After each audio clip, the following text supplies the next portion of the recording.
Queria conversar com você a respeito de um assunto que é o assunto do momento. Atualmente a gente chama de fake news aquilo que antes a gente conhecia como boato. Lembra daquele ditado jornalístico antigo? A primeira vítima da guerra é a verdade. A mentira só se propaga, na verdade, quando ela encontra um bom caldo de cultivo, com medo, com ódio, intolerância, preconceito e uma série de outros sentimentos. Aí ela se dissemina. A ditadura nazista, por exemplo, fabricou uma série de mentiras que era uma verdade paralela. Se era verdadeiro ou falso, pouco importava. Lembra do que o Goebbels, o famoso ministro da propaganda do Hitler, falava?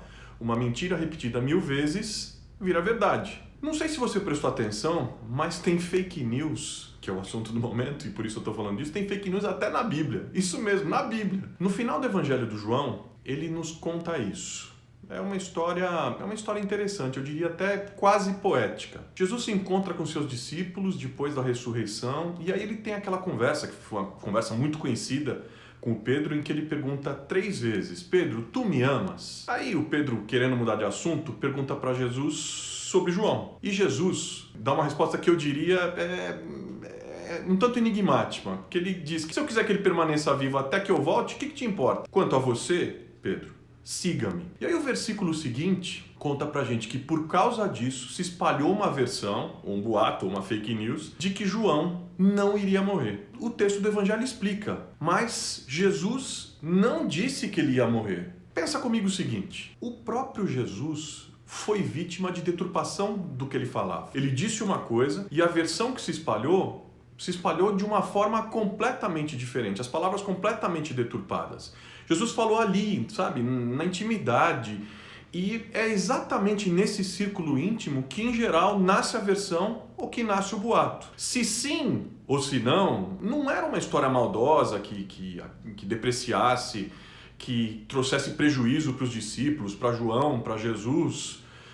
Mas veja bem, divulgar essa história não era exatamente a pior ação, porque não era uma história ruim. Era até, de certa forma, uma história boa, mas não era verdade. E João, no final do seu relato do Evangelho, ele faz questão de contar a história todinha, dizer o que aconteceu, contar a versão que acabou se espalhando e reafirmar o que Jesus tinha dito e o que Jesus não tinha dito. Desnecessário esse desmentido? Você acha que é exagero, preciosismo? Por que o João fez isso? Por que ele faz questão de frisar, de chamar atenção, de corrigir essa informação? Talvez seja bom a gente se lembrar de outro texto em que Jesus fala no Evangelho de Mateus o seguinte: seja, porém, o vosso falar sim, sim, não, não. Parece óbvio.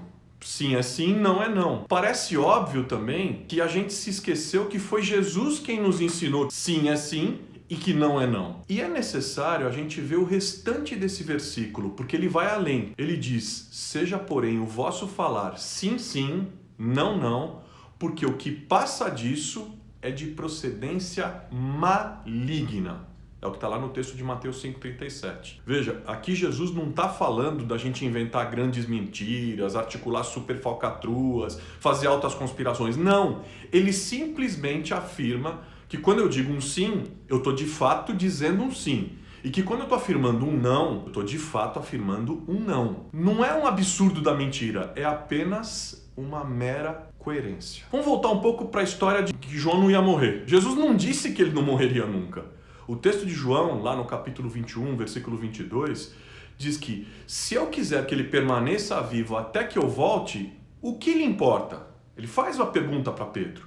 E aí ele acrescenta: quanto a você, Pedro, siga-me. E essas foram as últimas palavras de Jesus para Pedro. E eu penso que essas são as palavras finais de Jesus para mim e para você hoje. Por que a gente precisa ficar especulando sobre a vida dos outros? Às vezes sendo coisas boas, por que eu preciso gastar tanta energia divulgando notícias sobre as pessoas? Por que a gente se empenha tanto em saber se fulano vive assim, se fulano vive assado, a versão X, a versão Y? Em claro e objetivo português: Pedro, cuide da sua vida, é o que Jesus disse. E digam um sim quando queiram dizer sim, e digam um não quando queiram dizer não. Lembre-se, quando vocês dizem sim e não é um sim, quando dizem não, quando não é um não, isso tem procedência maligna. Não existe, portanto, na minha opinião, fake news do bem ou fake news do mal. Existe fake, mentira, boato. E mesmo quando é um boato do bem, não é bom, é ruim. Seguir a Jesus exige da gente coerência, sinceridade, verdade. E só o que ele nos pede é isso: siga-me. Pensa nisso, tá? Boa semana. Fica na paz.